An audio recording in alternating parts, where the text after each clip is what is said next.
La première tasse actu, c'est avec toi, Chérif Dia. Ousmane Sonko s'explique après sa confrontation avec Adji Sarr. En effet, dans une déclaration sur sa page Facebook hier soir, le leader de Pastef par erreur, maire de Ziguinchor, est revenu en détail sur ce qu'il considère comme étant un massacre et non une confrontation. Ousmane Sonko dit avoir répondu aux questions de ses avocats et il explique pourquoi il n'a pas répondu à celles des avocats de la partie civile, tout comme celle du procureur de la République qu'il considère également comme étant membre d'un complot. Nous l'écoutons.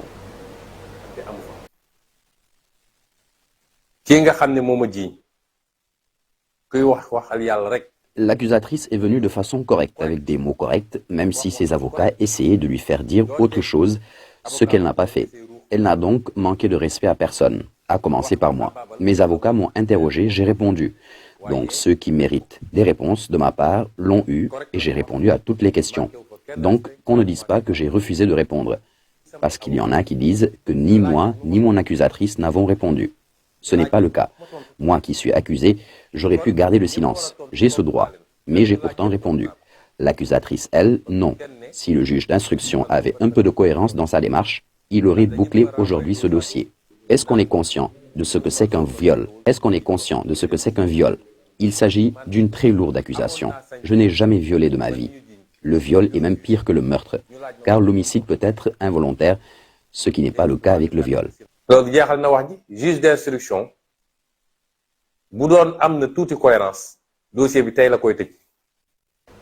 Adji Sarr, elle s'est exprimée à la sortie du palais de justice. La plaignante se dit déçue par le comportement de Ousmane Sonko qui a refusé donc de faire face à elle. Nous l'écoutons au micro de Pape Farah Gningue et Youssou Baro. J'ai été un peu déçue parce que je m'attendais que nous fassions une confrontation.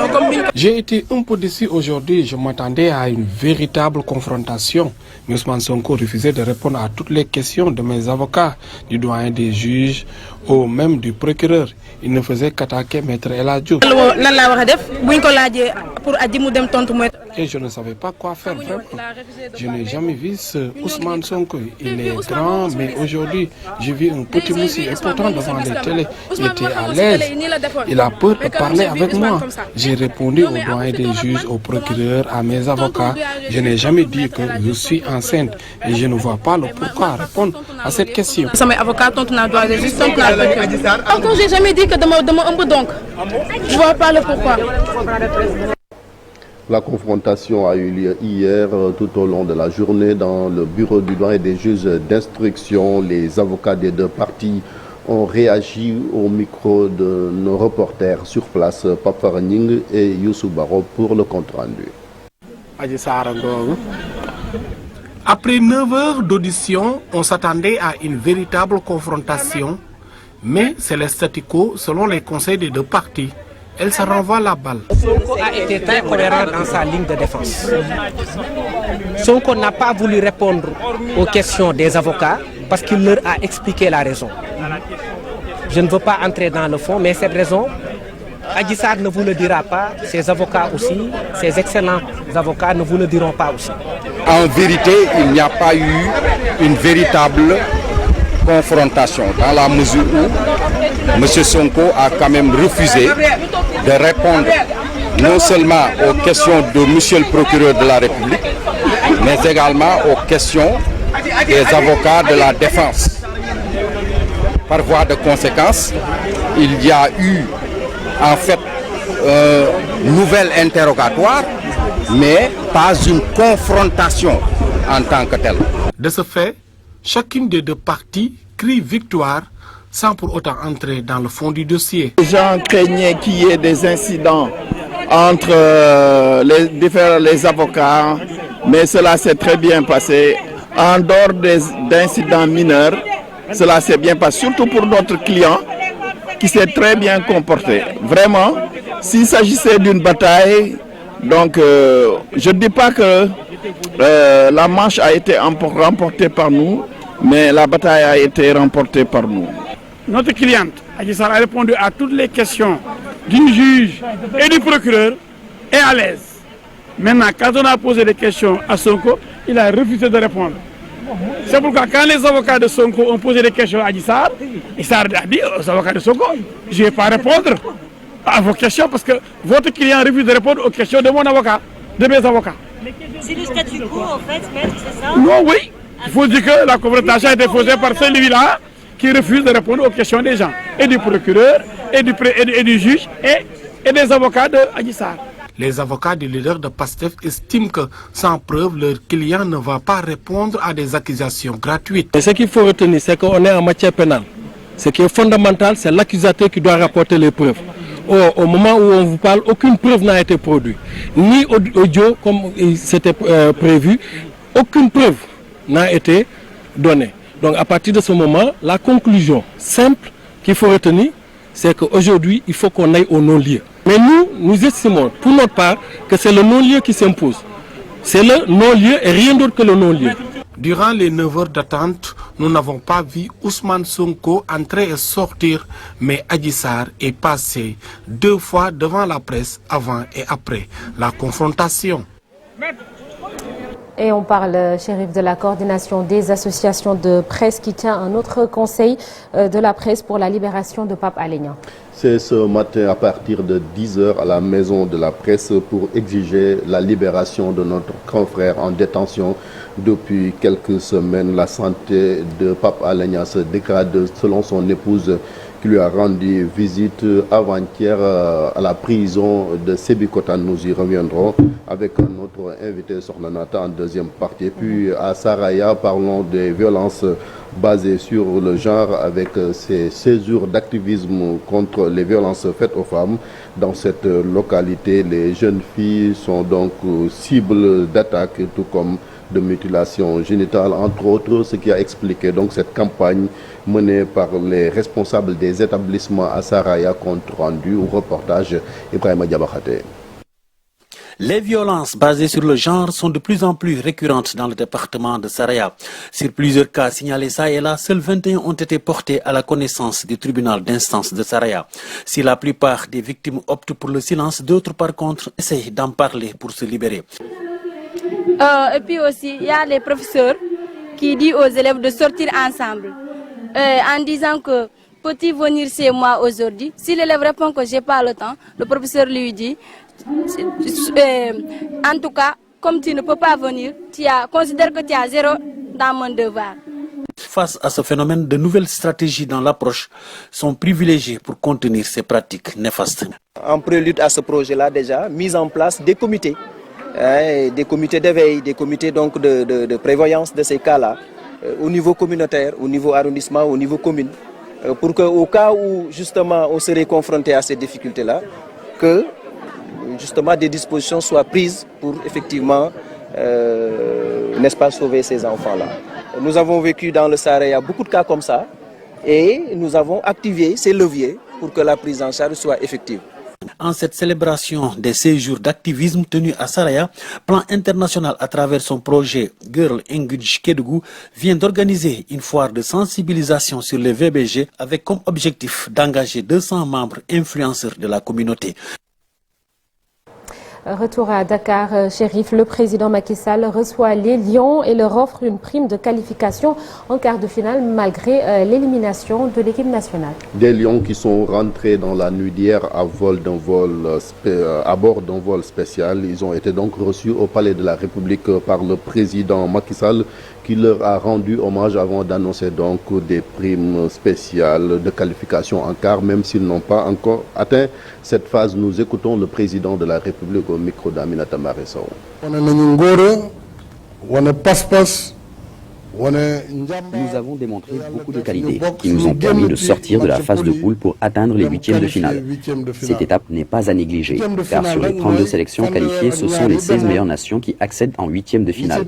Ce qui veut dire que le Sénégal fait partie de ce lot. Que veut-on de plus? Félicitations à nos Lions. C'est vrai, on a été éliminé en huitièmes, on l'accepte et qu'on se prépare donc à aller plus loin une prochaine fois. C'est pourquoi je vous félicite et vous promets que vous pouvez compter sur nous pour vous soutenir davantage.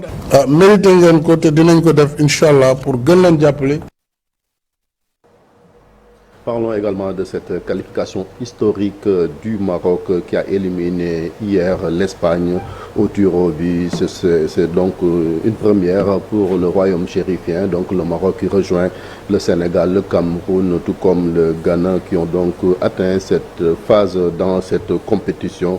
Compte rendu Cheikh Sadibou Diarra. C'est historique tout simplement pour le Maroc. Les Lions de l'Atlas décrochent en effet leur première qualification pour les quarts de finale d'un mondial au bout du suspense. Mais elle est loin d'être usurpée. Les Marocains font plus qu'un jeu égal avec les Espagnols en huitième de finale. Sofiane Boufal et compagnie se sont créés les meilleures occasions en première période, dont une frappe cadrée de Mazraoui. Pas de but jusqu'à la mi-temps. Même cas de figure en seconde période, avec cette fois-ci la sélection espagnole plus dangereuse, avec un Dani Olmo à récompenser. Fin du temps réglementaire, direction les prolongations. Chacune des deux sélections se procure des occasions sans marquer. Les plus nombreuses pour les Espagnols, Pau Verni avec un poteau touché par Sarabia. Place à la séance des tirs au but. Les Lions de l'Atlas, plus adroits avec également Yassine Bounou, leur gardien de but, dans un grand soir, l'emportent 3-0. Ils vont représenter l'Afrique au quart de finale. Une première pour le Maroc, prévue ce samedi à 15h. Le roi du Maroc, Sornonata, qui s'est joint même à donc, ces manifestations. Hier, on l'a aperçu en train donc, de jubiler, tout comme le peuple, vous l'avez vu dans son véhicule. Donc le roi Mohamed VI, qui est là en train de jubiler. Donc c'était la fête hier dans toutes les villes du Maroc, comme ici, à Dakar, on l'a vu, à la place de l'indépendance, les Sénégalais et les Marocains qui donc saluent cette performance des Lions de l'Atlas, madame. Merci beaucoup, Chérif. L'actualité revient tout à l'heure et ce sera sous forme de brève. Ce mercredi, nous allons parler de l'aéroport international Blaise Diagne de Diass. Il a été inauguré le 7 décembre 2017, voilà 5 ans donc. Et justement, concernant le transport aérien, Marcel Farba-Maroun va s'intéresser ce matin à la compagnie Air Sénégal. Vous le savez, c'est la galère pour les passagers qui ont choisi de voyager avec cette compagnie. Ce sera dans la première partie. Tout de suite, l'actualité internationale.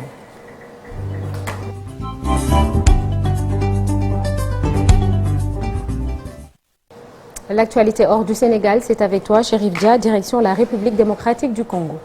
La République démocratique du Congo, où les autorités veulent que la CPI, Cour pénale internationale, ouvre une enquête sur ce qui s'est passé à Kéchiche, dans l'est du pays. Le mardi dernier, le gouvernement avait annoncé un bilan très lourd de 272 personnes. Les autorités accusent le M23 de s'en prendre justement aux habitants. Kinshasa affirme avoir interpellé la justice internationale. La demande d'une ouverture d'enquête de la RDC n'a suscité pour l'instant aucun commentaire du bureau du procureur, rapporte le correspondant de RFI à la haie. Et puis au Burkina Faso, policiers et gendarmes sont les plus corrompus par le rapport selon donc une étude.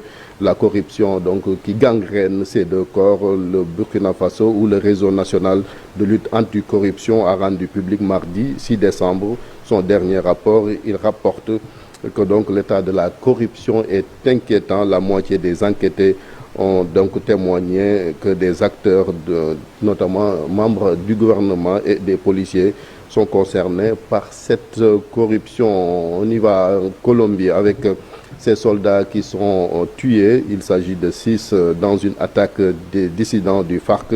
Au moins 6 militaires colombiens ont été tués hier mardi par ces FARC selon l'armée. Ils ont été attaqués vers 3 h du matin dans une zone rurale de la municipalité de Buenos Aires. C'est au sud-est du pays, dans le département du Cuanguá. À Paris, nous parlons également du procès des écoutes téléphoniques de Nicolas Sarkozy et 2 autres protagonistes, donc à savoir Thierry Ax et Gilbert Azibert, condamnés pour trafic d'influence et corruption en première instance.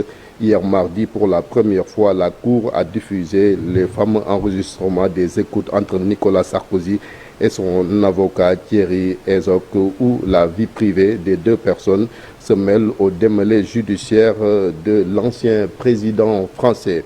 On parle également de l'assassinat du journaliste saoudien Khashoggi, une plainte contre le prince héritier saoudien classée sans suite par un juge américain, ce qui donc constitue un scandale selon certains observateurs. Le magistrat John Bate a estimé ces accusations crédibles, mais c'est dit lié par la position récemment prise par le gouvernement américain selon MBS, qui bénéficie donc d'une immunité judiciaire en tant que chef du gouvernement, son ordonnateur. Rendez-vous dans une trentaine de minutes, Chérif Dia, pour l'actualité internationale en Wolof, et toujours dans la première partie à suivre la revue des unes des journaux avec El Hadj Malick Thiandoum, la météo du jour Oumy Samb, et dans la seconde partie, comme tous les mercredis, Aïssatou Diop Fall sera là pour la chronique du jour.